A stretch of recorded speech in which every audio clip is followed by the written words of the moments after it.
We love Zencaster because it allows us to record the audio for our podcast and create the video segments we use for our weekly Sister Scoop episodes. Zencaster has helped us make content capture simple. It's now super easy to record a podcast with Zencaster.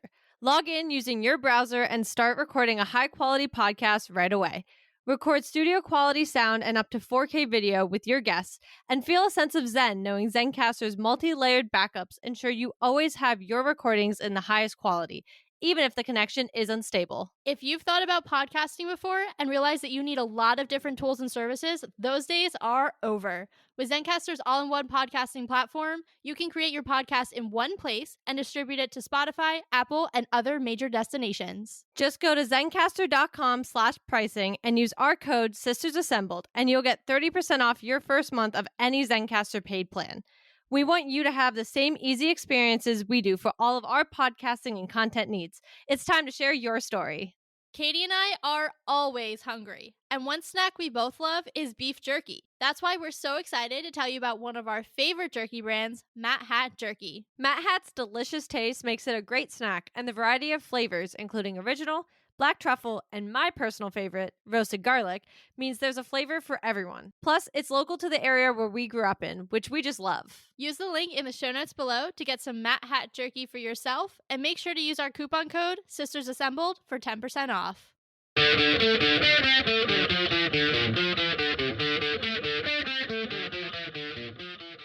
Hello and welcome to Sisters Assembled, your home for all things MCU. And today we are going to be continuing our coverage of Daredevil Born Again, talking all things the third episode of this season. So we're actually going to do another verbal spoiler warning today. If you haven't seen episode 3, or of course the 2 previous to that, you might want to stop, check out the episodes, then check out our reactions to 1 and 2, and then come back to this episode. So, because this one had quite the ending, and I'm sure we're going to want to talk about that at length, I'm going to kick it over to Katie to start the convo. This was a really interesting episode in the sense of it, again, didn't have Daredevil, but we had a lot of that legal aspect again, and we saw kind of how it all came to fruition by the end. And I think it's so interesting because we talked last time about how Kingpin and Matt are essentially both telling or two halves of the same coin, and they're both being followed during the story. Now, this episode specifically primarily only followed Matt, very reminiscent, in my opinion, of your OG series. Mm-hmm. But we saw how it just as much wraps into Kingpin's story. We talked so much at length about how you cannot tell one of these stories without the other. And again, it emphasizes that such a great win, even for Matt on the legal side of things, has impacted Kingpin. And so I think even down to this episode, we saw everything Matt was doing in the courtroom and with the trial. And even though we didn't see Mayor Fisk until, well, we saw him with Vanessa, but beyond that, we didn't actually really see much of him this entire episode until the very end. And again, showing that these stories are connected, that even when Matt is doing the right thing, or I use air quotes by saying the right thing, by just being a lawyer, by not being a vigilante, he still cannot win against this guy. He is still not making him happy, which is so ironic because he's actually just doing his job now. Yeah, it is you're so right that even in so both of them have not dual personalities, but they have alter egos, right? You have Wilson Fisk and you have the Kingpin, you have Matt Murdock and you have Daredevil. The morals of Kingpin and Daredevil are diametrically opposed. Then you look at the morals of Wilson Fisk and Matt Murdock, also diametrically opposed. And, you could say, oh, well, of course they are. They're still the same person underneath. But really, this season, we're seeing that in both of them, and I'm going to also use air quotes here, giving into not even giving in, but trying to adhere to their, and I quote, better angels, they're still very different from the people that we knew when they were fully embracing the devil and the Kingpin. And even so, to your point, they are completely at odds with one another and what they think is right. And even though this was, I'm not gonna lie, I thought this was a little bit of a slower episode. I struggled with it keeping my attention a little bit more than the first two. Like the first two, I was like eyes wide open, glued on my television. This one, I struggled a little bit, but I could see how important it is when we are going to talk about the later portion of the narrative, and especially as we look back at the season at the end, I think we're going to look at episode 3 and say that is so important because it set up the idea that the justice system is not doing justice in the eyes of Wilson Fisk for, regular people, because you have these vigilantes and they're not being held accountable. And that was what his whole little speech was to BB at the end, was, well, if the justice system isn't going to hold them accountable, we need to find another way to do so. And I think that is where we're going to see in later episodes this seed for the anti-vigilante bill is planted, because yes, he's had this rhetoric, but I think now, knowing that the justice system isn't going to take care of it without making vigilantism, I still don't know if that's a word, illegal, then it's up to him, essentially, in his mind, to make that specifically illegal so they can be prosecuted on that term specifically, not just whatever violence they may or may not commit as a vigilante or not as a vigilante. So, though this episode was maybe a little harder, I mean, I don't know, maybe other people feel differently, but for me, it was a little harder to keep my attention. I still think it's going to come out as one of the more important seed planting episodes when we look at all of them together. I actually really want to zero in on something you were saying about how Mayor Fisk is so fixated on anti vigilantes, right? That's his mentality. And he feels, you made the comment about, he feels that the justice system isn't doing right by the people of New York as a whole when it comes to them. Mm-hmm. I think it's so interesting because here again is that dichotomy where Matt's entire existence as Daredevil is based on the fact that sometimes the law doesn't do justice. Sometimes the right people end up behind bars, and sometimes the wrong people end up free. And that's the whole reason he ends up, putting the suit on at the very beginning anyway, is because he's like, sometimes you do have to take justice into your own hands. The justice system is not enough, it is broken. And so I think it's so interesting that they have such almost mirror thoughts of each other.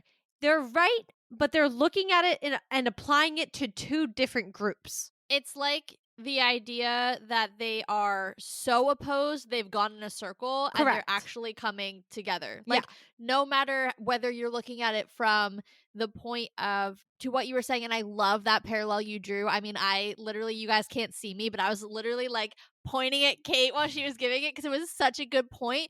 But like, Matt had a very opposite reaction to his understanding of challenges in the justice system than what does Fisk, but yet they're reacting to the same thing, to your point, in extremely opposite ways, and literally becoming opposing forces because of it. And I think that that is one of the pieces I'm most excited about coming out of episode 3, is how that's going to continue to play out. We obviously know he's going to go for this anti-vigilante bill, right? Like, I don't think anybody's going to be surprised, but I think using White Tiger as like the powder keg there, not anything I ever anticipated, but I think it's so, so smart. I also think it's smart because it never made sense for it to be Daredevil. He has too much of a relationship with the people in the city, especially Hell's Kitchen. And now, granted, a lot of us didn't anticipate the season was already going to go the way the season went in episode 1. However, just off the knowledge of what we know from the Netflix 3 seasons, we do know that, and I actually think BB's documentary is pretty interesting when you get the different perspectives, but for the most part, Daredevil has been welcomed, has been allowed to continue to do what he does. There are people who really like him. I mean, we know in general that Spider-Man's always well received in the long run. Like, maybe not at first, but he always ends up being well received. So I think when you have some of these vigilantes that, and now granted, in this universe, Spider-Man is not quite as established the same way as we've seen in even like animated and Toby's and Andrews and everything else. But still, it comes down to this fact that a lot of people enjoyed having the vigilantes around in the long run. That was the point of this trial, was it not? The fact that he was found not guilty of every charge against him, which granted, hey, he should have been.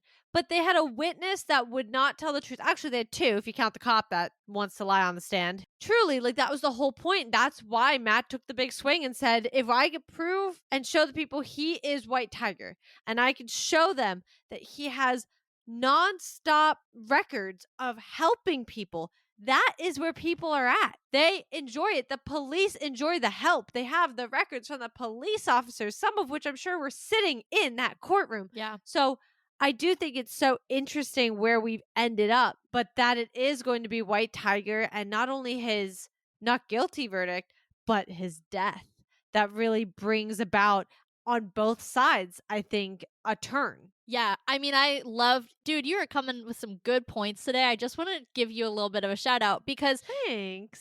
you're welcome. I love what you were saying though about the white tiger trial kind of being a metaphor for the average New Yorker's feelings towards vigilantes in general. And you were right. You're getting some of that in the I think it's called the BB report, but it's whatever BB's, platform is.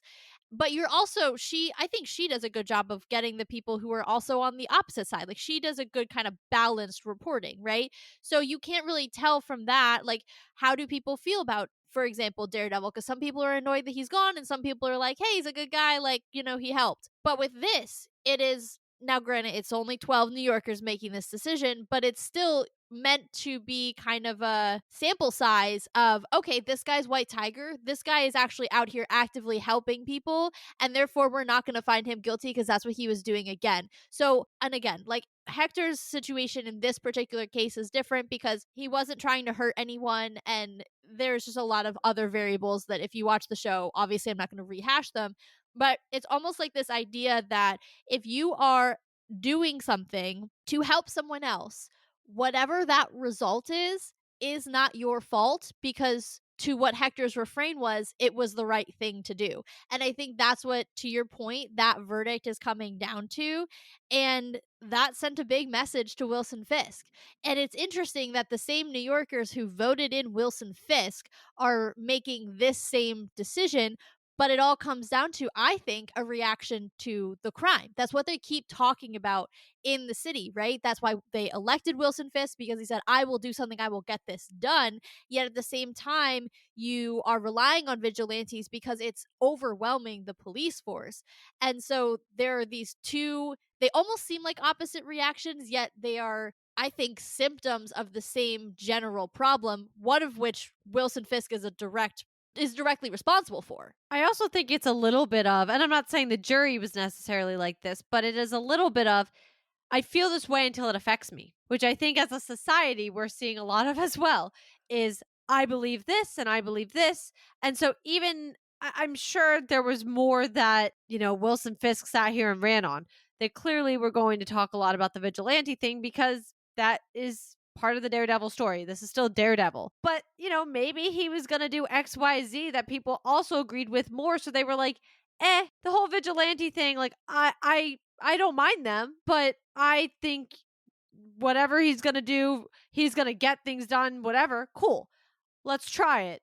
And then it starts to affect them. And or on the flip side, they don't think anything of it and they hate vigilantes and oh, they're the worst. And then the vigilante saves their life and they're like, "Oh, actually." And I think that is some of it as well, is like you don't think it's going to affect you until it does, and when it does, you change your point of view relatively quickly. Which isn't necessarily a bad thing, right? Like Right. humans are meant to change our minds. We're meant to take inputs and then change our output essentially. And you're right. I think there are so many variables that we didn't know about his candidacy. We just know these hot button topics like crime, vigilantism, which he kind of continues to put together as a package deal. But it is definitely an interesting kind of almost referendum on the state of New York that we saw in this trial. You mentioned Hector's death, and I just want to jump right to it because it wasn't surprising in the sense that as soon as he was acquitted, I was like, oh my gosh, why do I have a pit in my stomach? I thought they were going to shoot him in the courtroom. I honestly, there was a part of me that was like, oh my God, is he gonna get shot right here? Yeah. Then they showed him at home and he was dressing up in his white tiger. And I was like, Matt told you not to do this. Like, this is not anonymous anymore. Like, I understand Hector he's a character who in 3 episodes, he made me absolutely fall in love with him. Like, someone who is just truly good to his core, and that whole refrain, like, I wasn't mocking him earlier in the episode when I was talking about his refrain of it was the right thing to do. Like, you can tell he so authentically and genuinely believed that, and that was so intrinsic to who he was and his ethos of how he lived his life, and that just endeared him as a character to me so much because I think in this show especially there are so many people who live in the gray. Our main character lives in the gray, and I love that about him, but it is interesting to see someone who is so believes in something so purely that is so easily just light. It's good. And I think when he was dressing up, or dressing up's like the wrong word, but you know what I'm saying, when he was putting on the uniform, I just was like, no, please. Like, please don't kill Hector. Like, please don't do this.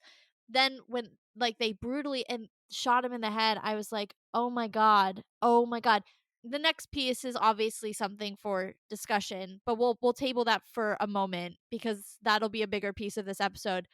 I just want to talk about like the future of White Tiger and what this means because that is a mantle that has now for the time being been taken off the table. Yeah, I mean, primarily, I think you're going to run with this one because when we were texting about this, we pulled two different things out of it. We did. I pulled the next topic out of it, and Taylor pulled the mantle out of it.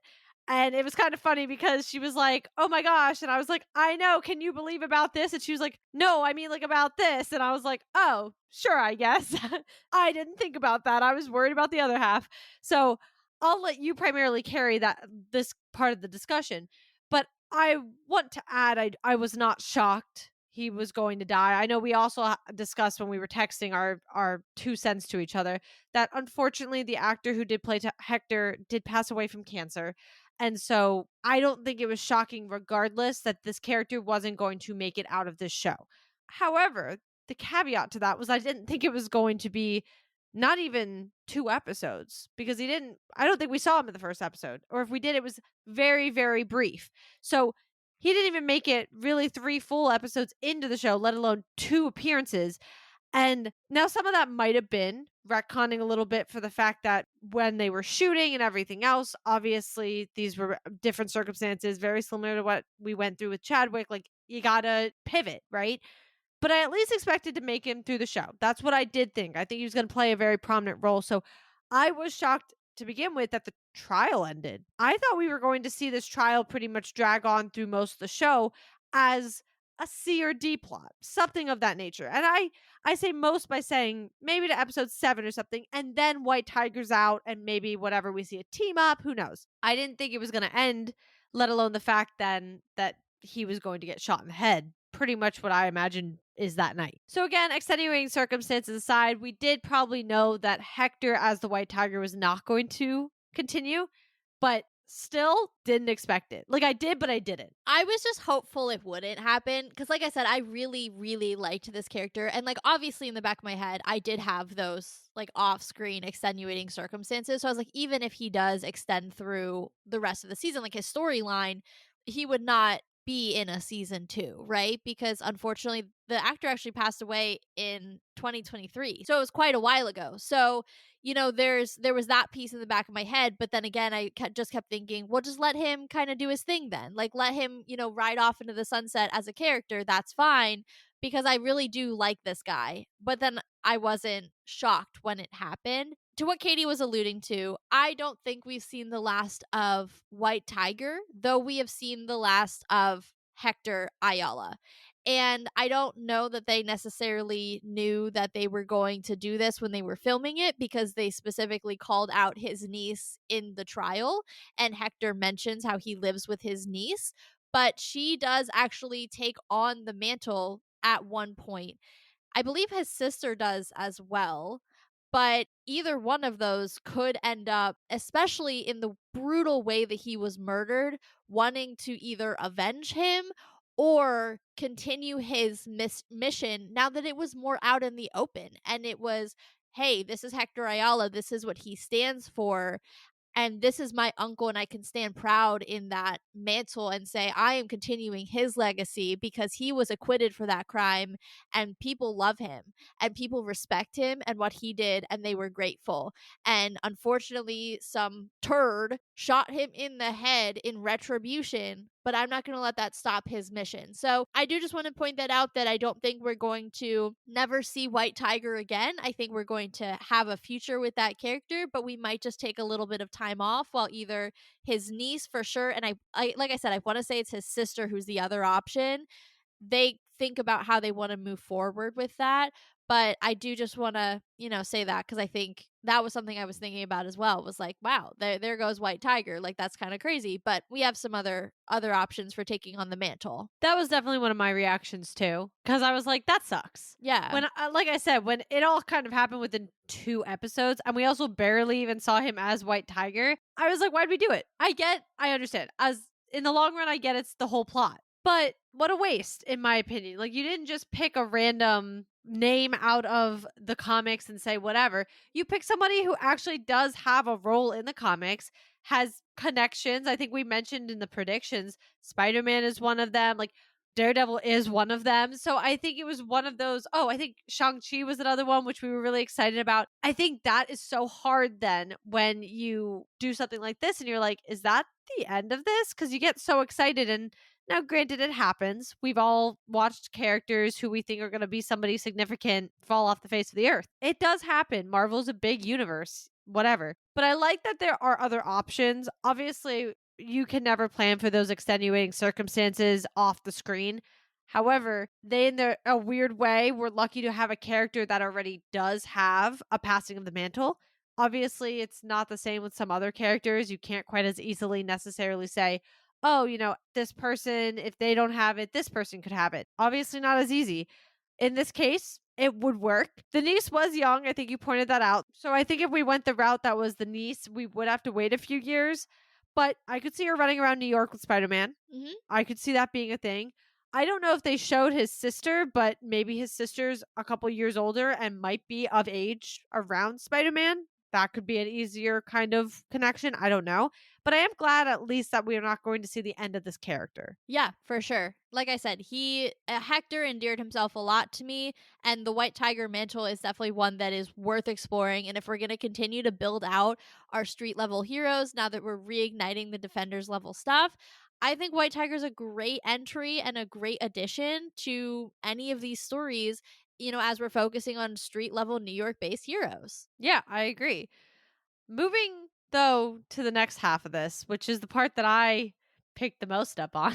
Obviously, maybe somebody missed it. I'll admit, there might have been people who might have missed this because if you weren't looking at your screen fully, it's fast. It is. Yeah. They really made this part fast. The person who supposedly kills our friend Hector turns and is wearing the Punisher getup. Now, one of the very first things I said to Taylor was, so that's not Frank. Yeah, no, I don't think anybody on this podcast was fooled by that, Yeah. because no way. No. No way. No. And the thing is this goes back to a conversation we had last week where we were talking about the dirty cop and the tattoo. And I know I ran through some of the behind the scenes things, if you will, in real life ways that this has been used and the Punisher symbol has been used. And I don't know if I mentioned it last week, but Marvel did an entire comic line in like 2022, I want to say 2023, where they introduced the new symbol, the new Punisher symbol, but it is entirely based on the fact that essentially a bunch of people decide to take up the symbol and try to act as him and don't always do it in a relatively good way. I mean, I'm not saying Frank always does it in a good way either, but at least he's killing bad guys. Let's put it that way. So there's precedence of this. We talked about it last week. I think when you see somebody like the dirty cop already have the tattoo and you see the old symbol. Now, granted, again, our Frank hasn't donned the new symbol yet in live action to my knowledge. But when you see that old symbol and you saw the tattoo, my mind immediately was like, there's no way. Because that's not Frank. We know Frank. Obviously, we know he's going to be in the show. We know he's extremely disheveled. But that is not this man. And I do think they're setting up to, one, frame him.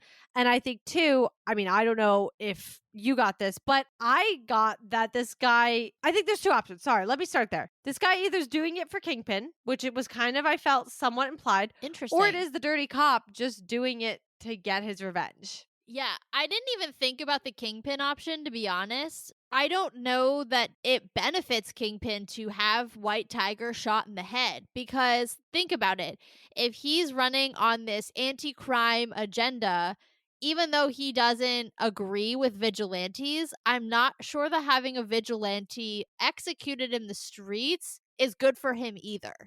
And I just think he's kind of like when you're looking at his policies, he's like between a rock and a hard place with what happened to White Tiger, right? That doesn't really benefit him politically, in my opinion. See, I'm a little unsure about that because while I hear your point of view there, I do think we have to remember he's not a career politician in this way, nor does he seemingly want to always listen to his advisors. I think just taking the vigilante in general off of the board makes him happy.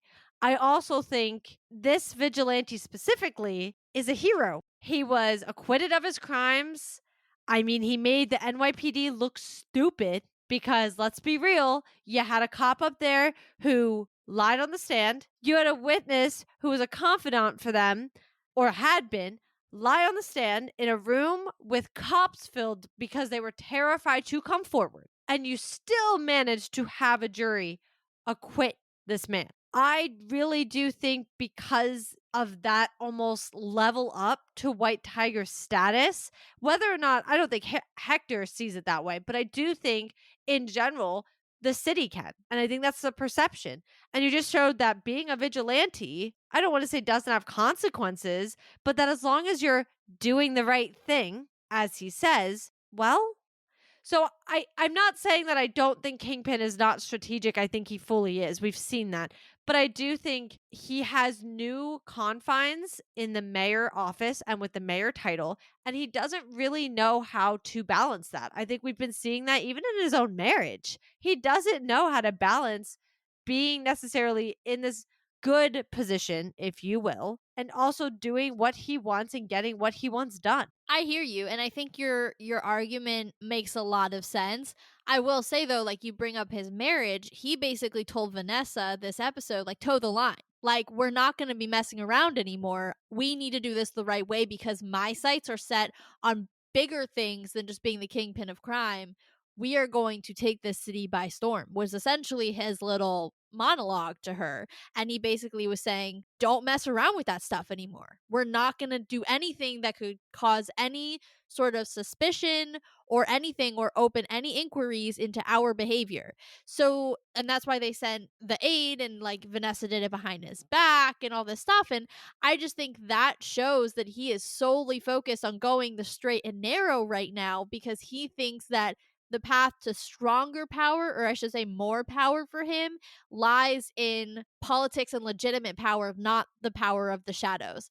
And I just think that is such a risk to hire someone to kill a vigilante that you are so outspoken about not supporting with your background that if anything were to get tied back to him, that would look so bad and obviously would be grounds for removal. And I just think that's such a big risk. And I think he's smarter than that. Yes, you make all good points. The only thing I'm going to point out is it's vigilante on vigilante crime.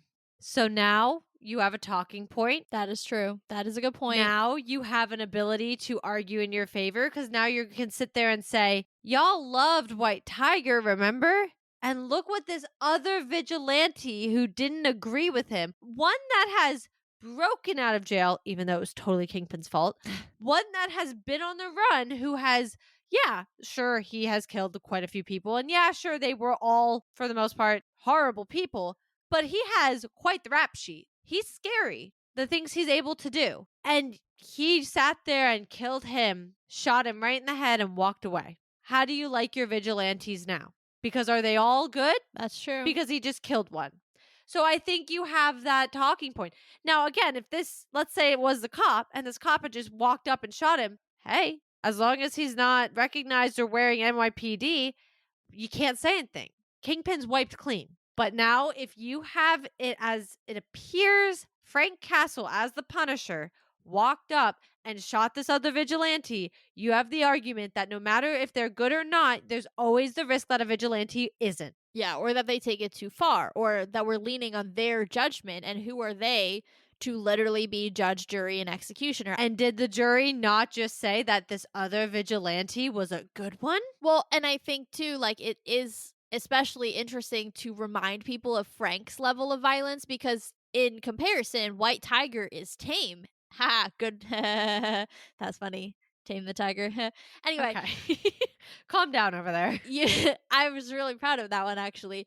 But is comparatively a relatively tame vigilante. He's not killing people. He's subduing them and giving them to the cops, right? He's probably less violent than Daredevil.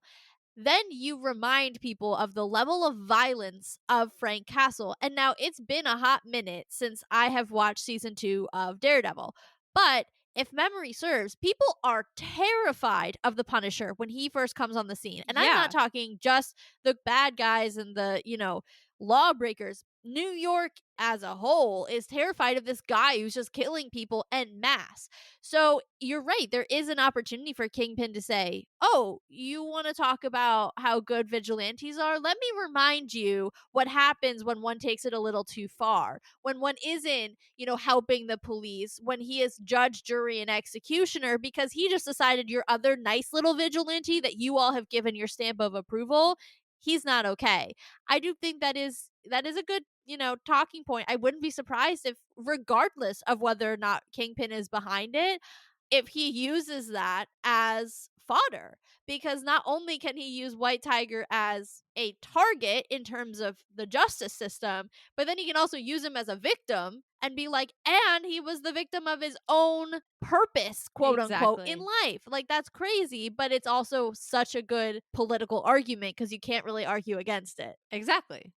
That's what I mean. I think he actually has the ability to turn this quite well. So if he was the one behind it, it's extremely strategic. Yeah, I it actually is. eat my own words from a little earlier of being like, well, it's true. He doesn't really always want to follow his advisors and everything else. He does have his own way of doing things, but in this case, it works. If this is his doing, I mean, it works because he can sit here now and have a whole conversation. Even if he sat there and was talking about how he can't, I mean, not even it helps. The whole conversation with BB helps because now he can sit there and say, I just told you. I just told you this is why this is a problem. Even vigilantes aren't safe from each other. And if we have that going on, then what do? We have turf wars with vigilantes? Is that what's going to be happening out here? Yeah, and how is that any better than a gang turf war? Except these folks, a lot of them are enhanced. So it's Exactly. like next level up. Exactly. And don't get me wrong, I love a good Frank Castle, but my guy, I don't fully agree in his way. Again, yeah, he's killing bad guys, but I don't agree necessarily in that being the way to go about it. Hello, season 2 dialogue from Daredevil Netflix series. Like that entire scene of them on the roof talking back and forth, that is the point. Yeah, That is the point. yeah. I do want to double click then. That was theory 1. Theory 2 is the cop theory that it was actually them getting retribution essentially for Hector being acquitted. I think in my opinion, though you've kind of converted me on the kingpin theory, I think it totally could work. I will say I think I almost hope it's the cop theory because I think that's a clearer way, not even clear. I think for me that's the way I hope they bring Frank in is he starts to get wind of the idea that his symbol and his mission is being commandeered to mean something different by this group of individuals. And I could see that being Frank's reason to come back. And that is, I think, the door that I hope that they go through. Though I think that in parallel, Kingpin will use this politically. I would prefer storyline wise that they go the cop route because I think that will be more compelling than it just being Kingpin ordering a hit because that's not necessarily new news. Yeah, I think there's also maybe some opportunity to marry them. This cop is upset. This cop is also dirty. And now remember, Kingpin doesn't have the backing of the NYPD. That is established early on. That is something they drive home. He does not have the backing. Who he would have the backing of is a dirty cop. Yeah. So I wouldn't be entirely surprised if a cop that not only has the Punisher symbol for meaning all the wrong things tattooed on his body and then beat up by a blind lawyer, like he's not happy. I wouldn't be shocked if, hey, think the mayor could fit me in? I've got something to say.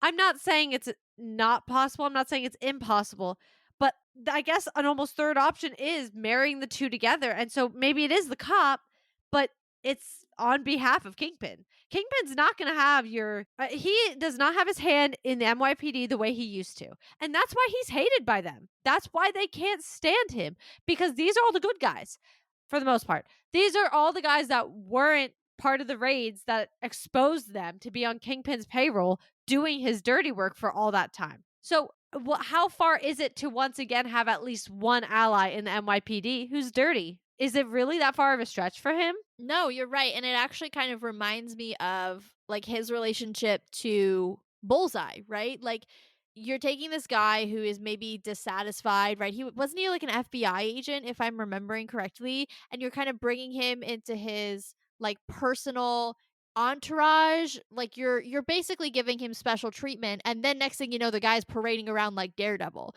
right? Though it's slightly different because this cop, while he's dirty, doesn't seem to have some of the mental extremes, we'll say, that Bullseye does, and proclivity to homicide the same way that Bullseye does, and serial killerism. That's a new word that I just invented, serial killerism. I like it. Thank you. I thought it was fitting. But I could see, him kind of taking Kingpin taking that cop under his wing and saying, "Hey, I got you. I understand the pain that you're going through, that you lost your partner, and I will not let this stand. I will not let this stand." And he, like I said, he did something similar to Bullseye, where he was like, "I see you. I see how good you are. Do you want to come work?" If I'm remembering correctly, again, it's been a few years, but do you want to come work for me? Do you want to be on my team, because I see you? And he does this thing where he has a really good way of kind of like empathizing with these individuals and making them feel seen and heard, so they are suddenly on his team. Same thing with that young social kid who does all of his social stuff. Yep. Probably wasn't getting a lot of attention in the campaign, but then he happens to speak up in a meeting, and now he's Kingpin's guy, and he knows he's got BB on speed dial, and now he is elevated to a place that he probably wouldn't have been for another 10 or 15 years, at the same level of aides who are much, much further along in their careers. So he finds these individuals who might feel disenfranchised and brings them on and makes them a part of his team and makes them want to do things for him. I could see that actually working well, storyline wise. Not that I necessarily am endorsing Kingpin's behavior. Yeah, and I mean, I think then you could still tell the story the way you mentioned with Frank. You could still bring him in the way that you ideally would like to see it, and I think it also starts to connect your stories in general. Obviously, we always know this is going to end up tied together, but right now we're setting a lot of the building blocks, and it's a little hard sometimes to see how one thing's going to feed into another. We do know the connection is White Tiger, and the whole vigilante kind of idea, we know that's that overlapping thing. Even when Matt is not being a vigilante, even when he's not being Daredevil, on his side of the law, it's being impacted. So I do think it's, while we have the overlap, it's starting to understand where some of the other aspects overlap. So I think this could be one of them. Yeah, I agree. And we are, crazy to say it, but a third of the way through the show. So as we get through these, or to these middle three episodes, we do need to start making connections, so that when we get to 7, 8, and 9, we're not feeling some of the rush that we felt in some other series, and that things are, too many loose ends coming into the last 2 or 3 episodes. But I think that so far I'm really feeling good about the pacing, because to your point, they are starting to draw connections. They are still laying bricks, but they're also putting mortar in between, and it's starting to dry, and you're seeing the foundation of a storyline. So I'll be curious to see, especially over the second third, how they continue to develop and continue to come together, so that we're having enough time to finish them. The one thing we didn't really talk a lot about in episode 3 is the potential of Muse, right? Like, that was something that was completely untouched, with the maybe hint of what Heather was doing when she was late for the Kingpin family's therapy. Other than that, there was no real mention of him this episode. So that's one piece that is still a little bit of an outlier, if that comes to pass, that we will have to address pretty quickly if we want it to tie into the rest of the season nicely and not feel like we have too many loose threads when we get to that back third. Yeah, I mean, the only thing I'll add to that is I don't necessarily know if it needs to be tied up. True. We know a second season's filming. We know it's coming. So I mean, Bullseye carried into this one. And obviously it was one episode and it didn't last, but he did. And so it's not to say that you can't set a lot of the grounding. And honestly, if they're smart, they play it like an old TV show always did, and you end on like a massive cliffhanger. So you just sit there for the next year and you're like, oh my God, I need this to come out. Yeah. Oh my gosh. I forgot what real TV was like. It hurts. Yeah, when you can't just go to the next season, you're like, oh, that's how it played out. Literally, ugh. It was great, but also the worst. Anyway, I don't know about you, Kate, but I feel like we hit the big stuff for episode 3. You're giving me a nod. So we are excited to hit the remaining 6 episodes of Daredevil Born Again. This has been great so far. Please make sure that you are following on your podcast platform of choice so that you can follow us as we react to the remaining 6 episodes. The website is linked below as well. Lots of good resources there, including our calendar, so you always know when episodes are coming out. We try to stick to it as much as possible, but, life. And then, last but not least, if you are looking to support the show because you're enjoying it and you want to help us out, you can do that via the Buy Me a Coffee link also below. You guys can also follow us on our socials linked in the show notes down below. And as we've been saying, we're in the thick of Daredevil season. So next week, we will be covering episode 4 as we enter the second, third, or whatever Taylor was saying during the episode. So make sure you guys are sticking with us and you are watching all the episodes as they're coming out to try to avoid spoilers because that would suck. Either way, we'll see you guys next week as we cover episode 4 of Daredevil Born Again. In the meantime, Marvel just blew your mind, so let's talk about it.